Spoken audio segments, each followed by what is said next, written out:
Welcome to Medicare for All Explained. This podcast will enlighten our listeners and dispel the distortions that surround Medicare for All. Medicare for All Explained is produced in collaboration with Physicians for a National Health Program and is hosted and produced by Joe Sparks. I'm your host, Joe Sparks. This is episode 87, The Illogic and Fraud of Medicare Advantage Plans. In this episode, I discuss two aspects of Medicare Advantage fraud and why the reasons for starting Medicare Advantage made no sense. Before I get started, I would like to note that I have provided links in the description for this episode to the two articles that I referenced later in this podcast.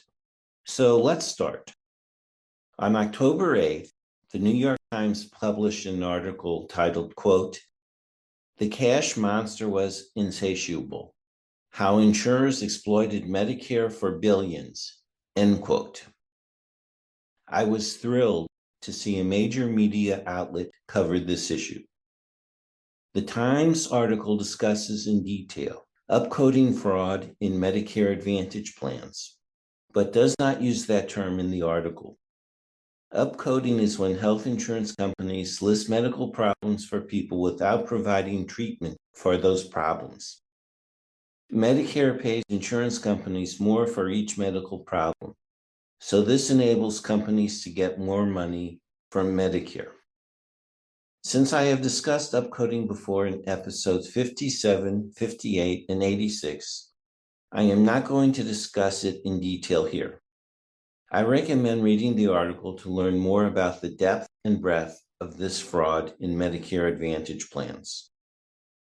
Instead, I want to discuss two other aspects of Medicare Advantage fraud.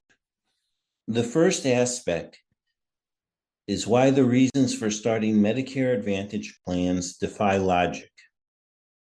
According to the article, quote, "In theory, if the insurers could do better than traditional Medicare by better managing patient care or otherwise improving their health, their patients would cost less and the insurers would make more money," end quote. Medicare Advantage got its start in 1997 when legislation created the Medicare Choice Program. Later, new legislation in 2003 renamed Medicare Choice to Medicare Advantage.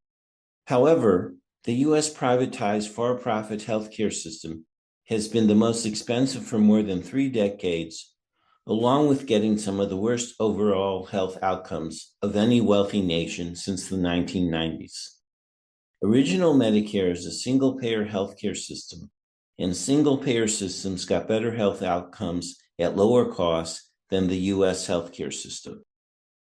Why anyone would think that recreating the poor-performing U.S. privatized for-profit healthcare system within Medicare would create better results for less money made no sense.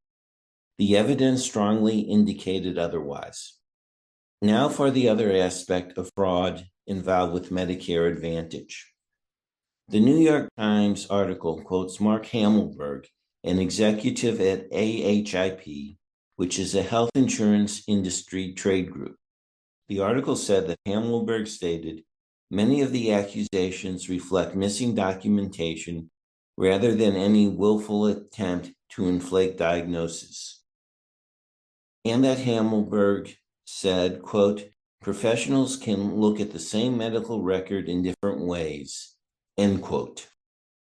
In my opinion, Hammelberg's statement is bull and irrelevant. Either the patient has been treated for a specific condition or has not. If the patient has been treated, then Medicare can pay the appropriate amount. If not, then no payment is necessary. If there is a problem with documentation, then that can be corrected. The other point that makes Hammelberg's statement bull is a known problem that exists with all forms of private for-profit health insurance in the U.S., denial of care. Another Times article from April is titled, quote, Medicare Advantage plans often deny needed care, federal report finds, end quote. This provides additional evidence that Medicare Advantage plan companies want to maximize profits and don't care about the people they insure.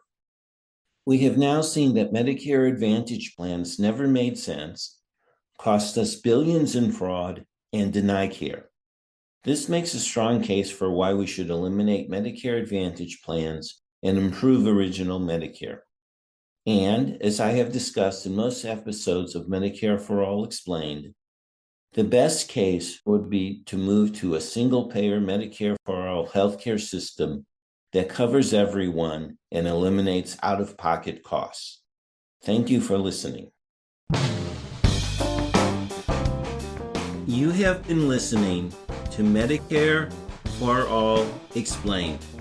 Remember to tell your family, friends, and colleagues about this podcast. Information about Medicare for All Explained can be found at our website, medicareforallexplained.org. The music for this show is Super Bubbly by Jesse Spillane. The logo was created by Lily Sparks. Thank you for listening.